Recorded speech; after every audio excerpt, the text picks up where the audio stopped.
1962. Chevrolet Corvair Super Spyder XP-785, two-seat experimental sports roadster. Unwrapped in 1962, the Super Spyder concept car was a more radical version of 1961's Corvair-based Sebring Spyder concept car. This experimental two-seater, shorter than a standard Corvair in both wheelbase and overall length, is powered by a turbocharged, flat-six, air-cooled engine. The Super Spyder received Automobile Quarterly's 1962 Award for Design Excellence recognition for its sporty styling motif and appealing lines.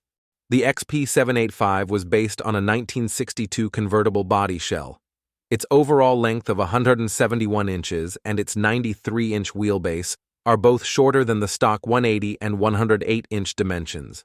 The differences stem from the increased front and rear body overhang and removing a 15-inch section of the body between the doors and rear wheel arches.